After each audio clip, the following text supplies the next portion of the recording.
Shalom, everyone. After Israel crosses the Red Sea, after many miracles, and the Egyptians are drowned, Israel is now saved once and for all outside of Egypt. It says that they came to a place called Elim.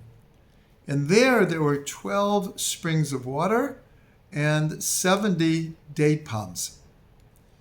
These are very, very symbolic numbers, 12 and 70, as we will explore right now. Rashi very simply says 12 springs of water corresponding to the 12 tribes, and 70 date palms corresponding to the 70 elders.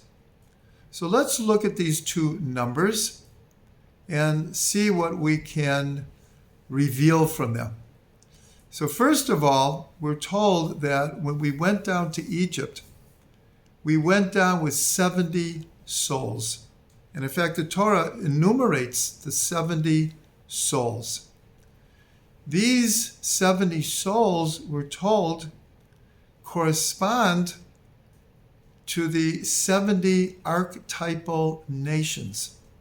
But not only that they correspond, it's actually the opposite. In the Parsha Hazinu, God says that he apportioned the number of nations according to the souls of Israel. Well, chronologically, the 70 nations are those that come from the three sons of Noach. And the 70 souls that go down to Egypt are later. Nonetheless, the Torah says there are 70 archetypal nations because in the future there would be 70 souls that go down to Egypt. So this corresponds to the idea that when God was creating the world, it says, Yisrael Allah b'machshava tachila, that the idea of Israel arose in God's mind first. And so the souls of Israel are more primordial, more primal, more archetypal than anything else.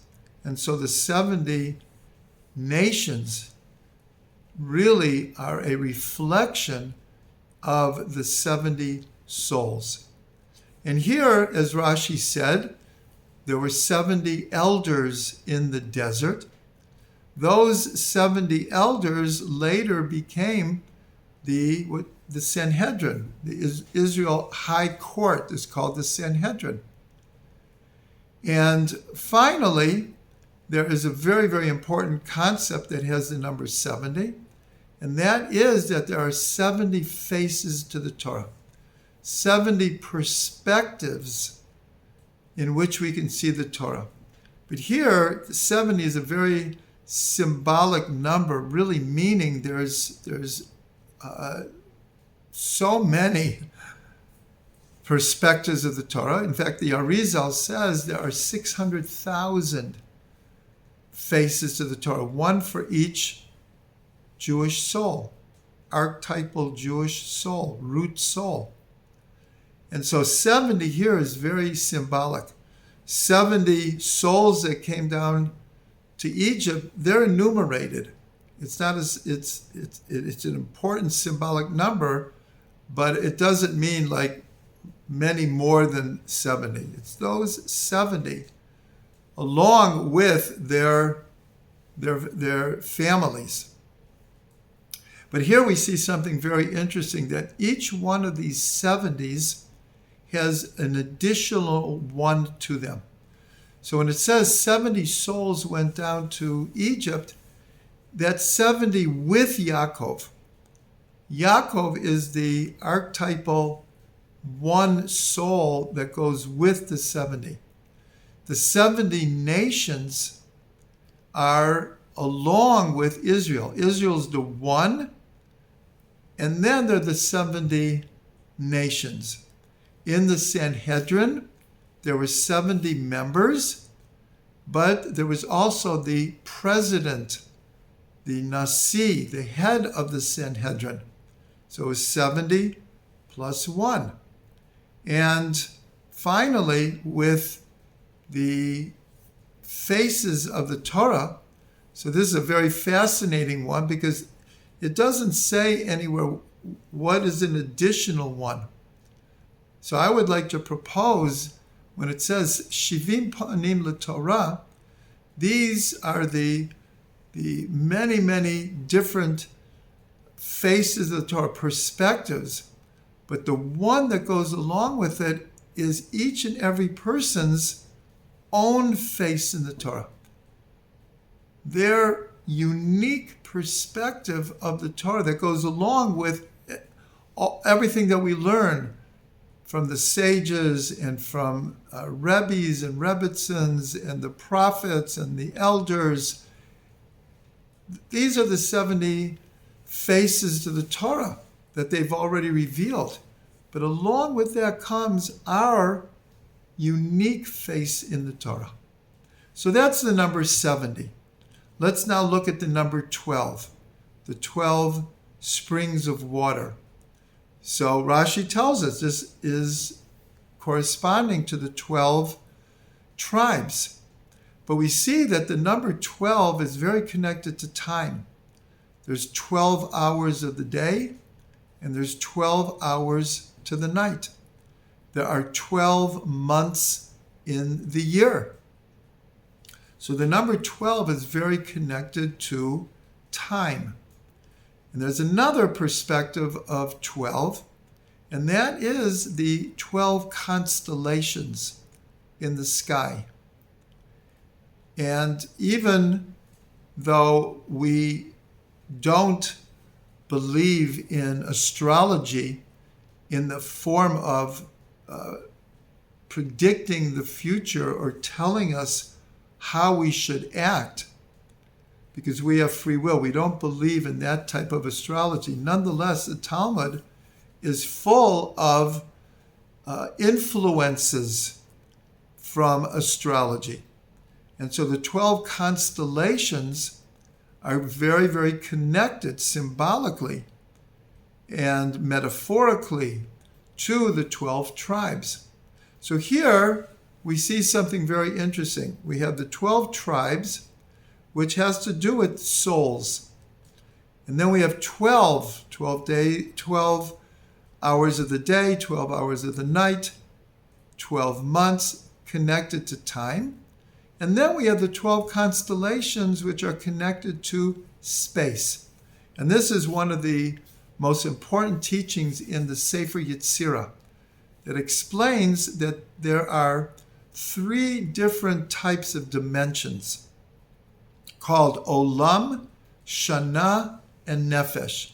Olam means world, but in our terms it means space. Shana means year, but year means time, and Nefesh means soul. So here we have in the number 12, all 3 of them. The 12 constellations represents space. The 12 hours or 12 months are connected to time, and the 12 tribes are connected to Nefesh. So here we see in this number 12, Olam Shana Nefesh, world, year, and soul, all connected with 12.